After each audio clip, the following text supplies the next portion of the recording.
adrenal gland, and adrenal gland, adrenal medulla or adrenal cortex, and it is the part of endocrine gland, and it is present above the kidney, and it is also called as suprarenal gland. याला दुसरं नाव काय आहे? suprarenal gland, and location adrenal gland is located above the each kidney. म्हणजे number of Gland किती होणार आहे? 1 pair. 2 kidney आहेत आणि दोन्ही किडनीच्या टॉपला ही ॲड्रिनल ग्लँड ही प्रेझेंट असते आणि त्यालाच आपण काय म्हणतो? Suprarenal Gland. and this adrenal gland is covered by a connective tissue capsules, and it is differentiated into 2 parts. It is outer layer and inner layer. Outer layer, it is made up of adrenal cortex, and this adrenal cortex is made up of glandular tissue. And inner layer, it is made up of medulla, and it is made up of nervous tissue. म्हणजे ही जो outer most layer आहे त्याला आपण काय म्हणणार आहेत? Capsules. आणि हे कॅप्सूल्स हे कशाने बनलेले असतात? ग्लँड्युलर टिश्यूनी. And inner layer it is called as medulla.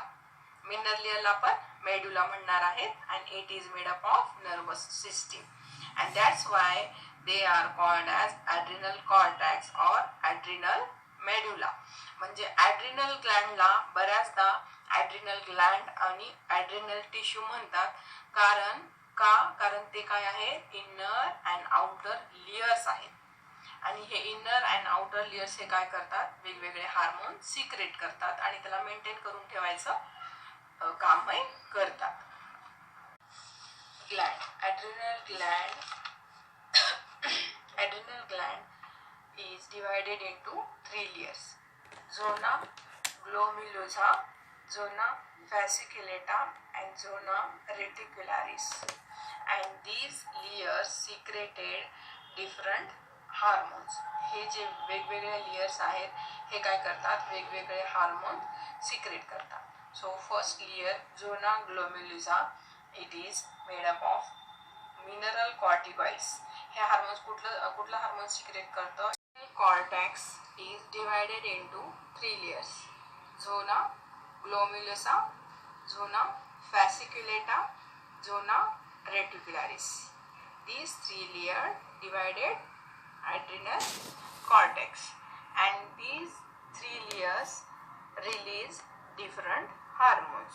So zona glomerulosa, these layers release hormones, mineral corticoids. It is regulates mineral balance. It means हे zona glomerulosa जी आहे, it is the outer layer, and these outer layer release one hormones. It is the mineral corticoids. म्हणजे mineral corticoids ला maintain करून ठेवायचं काम कोण करतं? zona glomerulosa.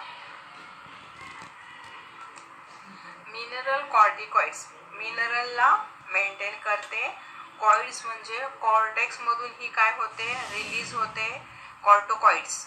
कॉइड्स means it is release into cortex region and corticoids. हे का आलं? कॉइड्स का आलं? It is the steroid hormones. त्यामुळे त्याला काय म्हणायचं? Mineral corticoids. It increase the absorption of sodium and water. म्हणजे हे सोडियमला रिलीज करतं आणि पोटॅशियमचं एक्सक्रीशन वाढवतं.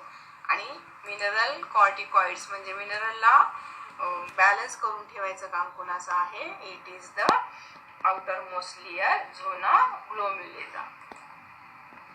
and the middle layer it is called as zona fasciculata.